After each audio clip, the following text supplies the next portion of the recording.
All right, let's jump right in. What if I told you there's one simple financial play that could totally flip how you think about every single thing you buy? Well, welcome to the Own What You Buy playbook.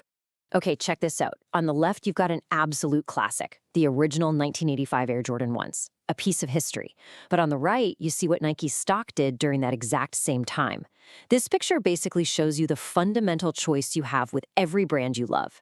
You can buy what they sell, or you can buy the company itself.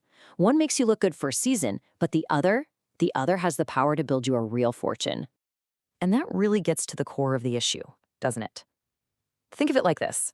In sports, fans buy the jerseys, they pack the stadiums, and they pour all their passion and money into the team.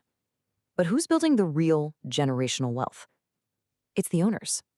They own a piece of the game. If all you're doing is buying the products, you're just a fan playing for someone else's front office. You know, the source material for this playbook puts it perfectly with this quote. There's this crazy disconnect in how we think. We become die-hard fans of a brand. We tell all our friends about their stuff, but we actively avoid owning even a tiny piece of the very company we're helping to make rich. It's a mental block, and it's a costly one. So what's the real cost of just being a fan? I mean, what's the price you pay for just sitting on the financial sidelines? Let's actually put some numbers to it, because honestly, they're pretty staggering. Get ready for this. If you had just matched your spending on Nike kicks by investing that same amount into Nike stock since 1985, you could be sitting on over $250,000 today. That right there, that's the opportunity cost. That's the price of being a consumer first and an owner, well, never. So, how do we get in the game? How do we flip the script? Well, it all starts with understanding your own financial roster, knowing the difference between your star players and the ones who are just dragging your whole team down. So let's break down assets versus liabilities. First up, let's talk about the bad contracts on your team. A liability is anything that takes money out of your pocket. Think of it like a player on a huge contract who never scores a single point. They just drain your salary cap and stop you from signing the players who can actually win you a championship. And this is where a lot of people get tripped up, so let's be crystal clear about what an investment isn't.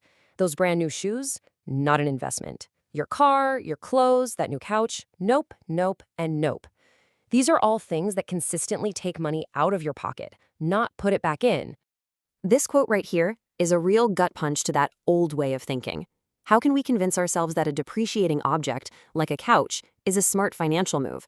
But owning a piece of the profitable, growing, global company that made and sold that couch is somehow too risky or not for us. It's a mental trap we've just got to break out of. All right, we've identified the problem, we've defined our terms, now it's time for the good stuff. Let's lay out the actual strategy, the concrete plays that are going to take you from the sidelines right into the owner's box. So if it's not the couch or the car, what is the franchise player for our financial team? What is the single most powerful, proven play for building real, long-term wealth? And you know what? The answer is not a secret. It's owning stocks. It's having equity in the businesses that literally power our economy. Why? It's simple. These companies innovate, they create value, they solve problems, and because of that, they grow. And as the source says, nothing in history has ever beaten that long-term growth. And this number right here, this is the engine that makes it all work. On average, owning stocks has returned 9.7% per year. That's the magic of compound growth working for you, not against you. That is how you build a financial dynasty. And just look at this comparison. It says it all. Stock ownership is way up there at almost 10%. And then you look at other things people call safe investments, gold at 4%, real estate at about 3%. I mean, the data is undeniable. Owning businesses is the championship play, period.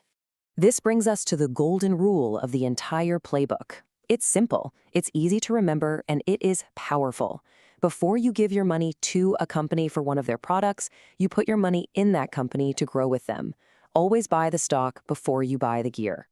So how do you actually put this into action starting today? It's called the matching strategy. It's just 2 steps. Step 1, you're about to drop $200 on new shoes. Awesome, go for it. But step 2, before you do, you open your brokerage app and you put another $200 into that company's stock, or even better for diversification, into a simple, broad index fund. You match every major purchase with an equal investment. And that brings us to the final play here. This whole thing isn't about being normal. It's about being intentional. It's about making a conscious choice to build your own financial dynasty instead of just continuing to fund somebody else's. This quote absolutely nails what normal is for so many people. It's a cycle of consumption. It's a financial treadmill where you work just to pay for the things you need to go to work. This playbook is your way off of that treadmill. So here's the ultimate goal. You shift your focus from building your credit score to building your wealth. You work towards a point where the returns from your investments, the growth, the dividends, that's what pays for your gear. You let your money work for you so you don't have to work so hard for things. So I'll just leave you with this one question. Every brand you buy, every logo you wear is building its dynasty, and it's doing it with your money. The only question left is, when are you going to start building yours?